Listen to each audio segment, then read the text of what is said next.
Everyone feared the Tycoon, until the new waitress shut him down in front of everyone. He was the terror of the cafe. Employees trembled whenever he stepped inside.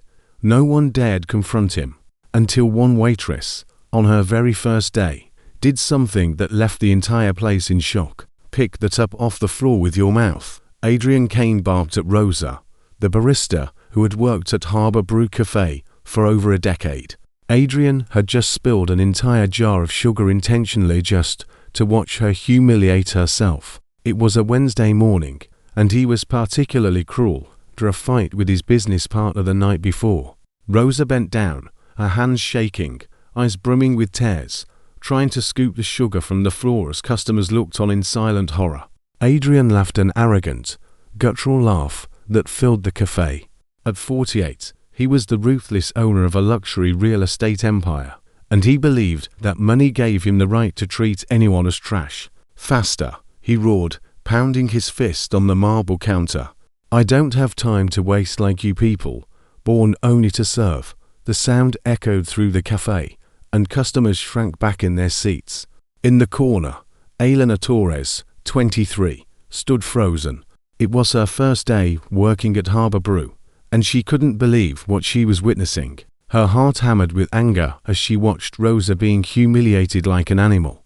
"I'll clean it right away, Mr. Kane," Rosa whispered, her voice breaking as she knelt on the floor. Her trembling hands barely held the rag. "What did you call me?" Adrian sneered, leaning over the counter until his face was inches from hers.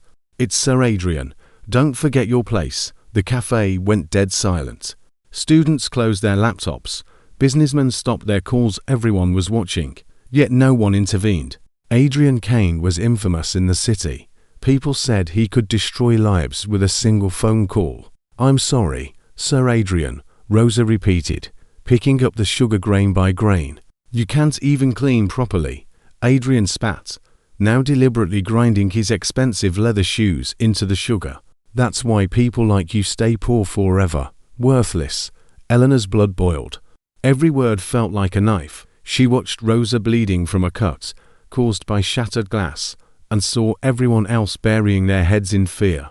The injustice was unbearable. Then, something inside her snapped. "Excuse me," Eleanor's voice rang out, cutting the air like a blade. She walked firmly toward the counter, her eyes locked on Adrian. He turned sharply, annoyed. "And what do you want?" "Another incompetent wanting to waste my time." "I just want to know if you need anything else," Elena said, her tone calm but unwavering. She stood tall, refusing to bow her head. "I need you all to learn how to do your jobs," Adrian snarled. "And I need her," he pointed at Rosa, "to finish cleaning the mess she made." "She didn't make the mess." Eleanor's voice was steady. "You did." A collective gasp swept through the cafe. Rosa froze, her hands still clutching the rag. The manager, Daniel Harris, went pale. Customers leaned forward in disbelief. Never had anyone spoken to Adrian Kane like that. "What did you just say?" Adrian's voice dropped to a dangerous whisper. "You heard me," Elena replied without flinching. "Everyone here saw you knock the sugar over on purpose." Adrian's face turned crimson. His veins bulged at his neck, fists clenched. He leaned closer, his hot breath heavy with rage. "You don't know who you're talking to," he growled. "I could make one call, and you'll never work in this city again." "Then make the call," Elena shot back. "But it doesn't change the truth." The cafe erupted in murmurs. Some customers even raised their phones, recording the confrontation. "You arrogant little brat," Adrian exploded, slamming both hands on the counter so hard the cups rattled. "Do you have any idea who I am?" "Yes," Elena said firmly. "And it doesn't give you the right to treat people like dirt." For the first time in his life, Adrian Kane was being publicly defied and by a new waitress. The war had just begun. The next morning, Adrian Kane stormed into Harbour Brew like a hurricane. This time, he didn't come alone. Two bulky men in tailored suits followed him inside, standing guard at the entrance like watchdogs. Their mere presence made customers shrink into their seats. The message was clear. No one was to interfere today. "Where is that insolent little waitress?" Adrian's voice thundered through the cafe the moment he stepped in. He wore his most expensive suit, a watch worth more than most people's cars, gleaming on his wrist. His aura screamed arrogance, dominance, intimidation. Daniel Harris, the manager, rushed forward, pale with fear. "Mr. Kane, please, let's keep things civil. Adrian shoved Daniel so hard he stumbled into a chair. "I didn't come here to play games. I came here to teach respect to that nobody who dared speak to me yesterday." At that moment, Eleanor emerged from the kitchen, balancing a tray of steaming cappuccinos. Her heart pounded, but her steps were calm, deliberate. She placed the drinks carefully on a table before turning toward him. "Good morning, Mr. Kane," she said evenly. "Would you like to order something today?" Her serenity enraged him. He had expected fear, trembling, apologies, maybe even tears. But she was composed, even casual, as if he were just another customer. "I'll order, yes," Adrian hissed, stepping closer until he was inches from her face. "I'll order you on your knees, begging for forgiveness in front of everyone here."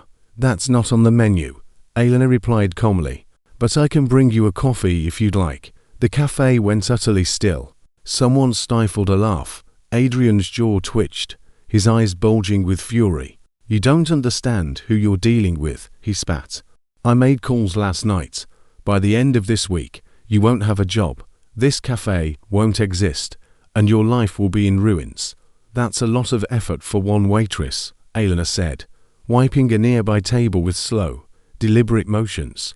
"Hope you got some rest after all those calls." That mocking calmness shattered what little control Adrian had left. He grabbed a cup from a nearby table and smashed it against the floor. The shattering echoed like a gunshot. "Look at me when I'm talking to you," he bellowed, seizing Eleanor's arm in a bruising grip. "Let go of me," Eleanor said, her voice low but deadly steady. "And if I don't?" Adrian smirked cruelly. "What are you going to do? Call the police?" "Half the officers in this city answer to me." Eleanor didn't answer. Instead, she shifted her wrist sharply, pressing a nerve point in his arm, a trick from the self-defense classes she had taken in college. Adrian gasped in pain and instantly let go, clutching his wrist. You dare put your hands on me," he howled. "That's assault. I'll have you arrested. And I'll have you arrested for harassment," Eleanor countered, pulling her phone from her apron pocket. "Because I've been recording since you walked in."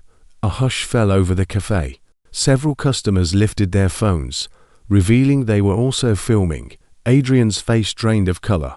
For the first time, he realized the power balance was shifting. His threats, his intimidation, it was all being documented. "You worthless little brat," Adrian snarled, signaling to his bodyguards. "Get her out of my sight." The two men stepped forward, but Eleanor didn't move an inch. "Touch me," she said calmly, holding up her phone, "and the three of you will be in prison before the day ends." The guards hesitated. They weren't being paid enough to risk charges of assault, especially with dozens of witnesses recording. "You think you've won?" Adrian barked, pacing like a caged lion. His arrogance was cracking. "You've just declared war on me, girl, and I never lose." "You already lost," Eleanor said firmly. "Because the moment you raised your hand against a woman, in front of all these witnesses, you proved exactly what kind of man you are." Adrian froze. Every eye in the cafe was on him, every phone camera capturing his rage. His power, the fear he thrived on, was slipping away. But this was only the beginning.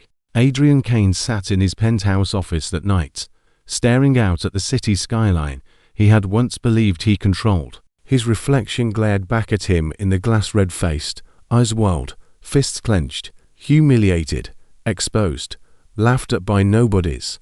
The memory of Eleanor's words, "They're watching you fall apart," echoed in his skull like a curse. He slammed his glass of whiskey against the table, spilling amber liquid across the mahogany.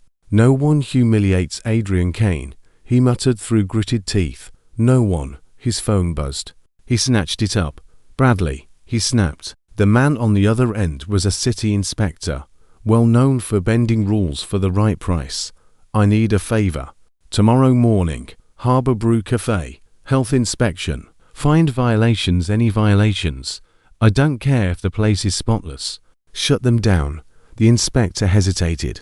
That'll be expensive, Mr. Kane. Adrian smirked coldly. Double your usual rate. Just get it done. The deal was struck. But Adrian didn't stop there. Within the hour, he was making more calls to suppliers pressuring them to lose shipments bound for Harbour Brew, to the parking authority arranging sudden maintenance that would block access to the cafe's lot, to his lawyer preparing threats of lawsuits that would drown the cafe in legal fees. By midnight, Adrian had woven a web of sabotage. Let's see if they're still so brave when they can't keep their doors open. The next day at 8 a.m., a team of inspectors stormed Harbour Brew, clipboards in hand, announcing a random inspection. Elena and her father, Mr. Torres, exchanged wary glances. Customers turned away, unsettled by the scene. This isn't random, Elena whispered to her father. Adrian Kane is behind this. Mr. Torres nodded grimly. Yes, but let him play his games. He's only digging his own grave. By noon, deliveries scheduled for that day were mysteriously cancelled. Coffee beans, milk, sugar, everything the cafe depended on suddenly unavailable. Rosa wrung her hands nervously. Senator Torres, how are we supposed to serve customers without supplies?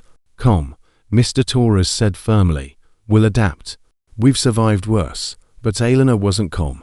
She watched everything unfold with sharp eyes, her mind piecing the puzzle together. Adrian wasn't just angry. He was waging war. And she wasn't about to lose. The confrontation later that afternoon, as the cafe struggled under the manufactured chaos, Elena spotted someone familiar sitting near the back, Marcus Gray, the former assistant manager Adrian had once hired and fired. He was alone, sipping coffee, avoiding eye contact. Elena approached, her instincts screaming. Marcus, she said evenly, funny seeing you here. Working for Adrian again. His eyes darted up in panic. I don't know what you're talking about. Oh, I think you do. Elena leaned in closer, lowering her voice. These inspections, these cancelled orders, and now you, conveniently here, while the cafe is falling apart. Adrian sent you, didn't he? Marcus swallowed hard, his hands trembling around the cup. Elena pressed. Listen carefully. You think Adrian Kane cares about you. The man would throw you under a bus the moment it benefits him. But if you talk now, if you tell me exactly what he's planning, maybe you'll finally be free of him. Marcus hesitated, sweat beaded on his forehead. Then, slowly, he whispered, He wants to ruin you. He paid the inspector, bribed the suppliers. He said he'd crush this place in a week. Eleanor's jaw tightened, but she smiled faintly. Thank you, Marcus. That's all I needed. She turned, already planning her next move. Adrian Kane thought he had all the power, but what he didn't know was that Elena Torres was smarter, calmer, and most dangerous of all prepared. Because this wasn't just about defending a cafe anymore.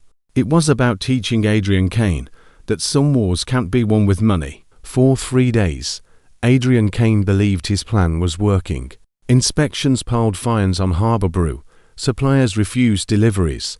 Rumors spread whispers that the cafe had sanitation issues, that food was spoiled. He sat in his office each night, sipping whiskey, smirking at the thought of Elena Torres crushed under the weight of his power. But what Adrian didn't know was that every move he made was being documented. The random inspection, Elena had filmed it. Customers saw the inspectors nitpicking clean counters, spotless cups. The video went viral with the caption, "Bribed inspection, you decide." The sudden supply cutoffs. Mr. Torres had called in favors from independent roasters and dairies. Harbour Brew adapted quickly, serving limited but authentic items, winning sympathy instead of losing business.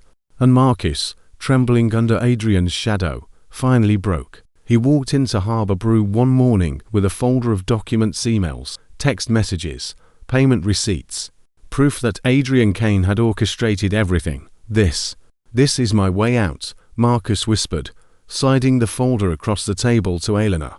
On Friday morning, Harbour Brew was packed. More customers than ever filled the small cafe, drawn by whispers of resistance, courage, and truth. Adrian, furious that his sabotage hadn't crushed them, decided to see the destruction with his own eyes.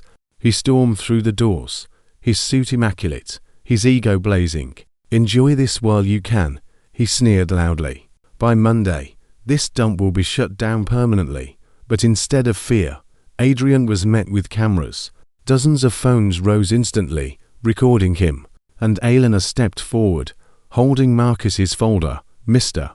Kane," she said, her voice calm and sharp as glass, "would you like to tell everyone why you paid inspectors to harass us, bribed suppliers to cut us off, and sent people to sabotage our cafe?"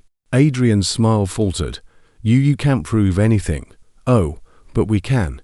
Elena opened the folder. "Emails, bank transfers, text messages, all with your name. All handed over to the authorities this morning." Gasps filled the cafe. Adrian's eyes darted wildly, searching for denial, for control, but there was none. "You think anyone will believe? They already do," Elena interrupted. She nodded toward the screen mounted on the cafe wall. It flickered to life. Playing on loop was a recording from 2 days earlier. Adrian himself, in a fit of rage, shouting, "I paid the inspector. I paid the suppliers. I'll crush this place in a week." The cafe erupted. Customers booed. Some shouted for him to get out. Phones streamed live. Within minutes, Adrian Kane's reputation, the mighty tycoon feared by all, was shattered across social media. By evening, news stations were outside Harbor Brew, covering the scandal. Reporters shouted Adrian's name as he tried to shove through the crowd, his guards useless against the tide of cameras. The headlines spread fast. Adrian Kane caught bribing officials, sabotaging local cafe, millionaire tyrant exposed by Waitress. By the weekend, city officials launched investigations. Contracts dissolved. Investors pulled out. The empire Adrian Kane had built with arrogance and intimidation began to crumble overnight. And when police arrived at his penthouse Monday morning with warrants for fraud, bribery, and harassment, Adrian Kane, the man who once believed himself untouchable, was escorted out in handcuffs. Weeks later, Harbor Brew was busier than ever. Customers poured in not just for coffee, but for the story how one young waitress stood up to a bully and toppled a giant. Elena, once the quiet new hire, was now the face of resilience. One evening, as the cafe wound down, Rosa approached her. "You didn't just save this cafe," she whispered. "You saved all of us." Elena smiled softly. "No, Rosa, we saved each other. We stood together. That's why he lost." Her father placed a hand on her shoulder, pride shining in his eyes.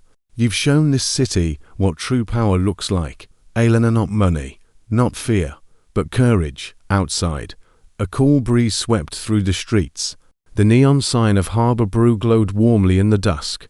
And somewhere, in a cold cell far from the skyline he once ruled, Adrian Kane finally understood the lesson he had spent a lifetime avoiding. That power built on fear always crumbles, but dignity endures.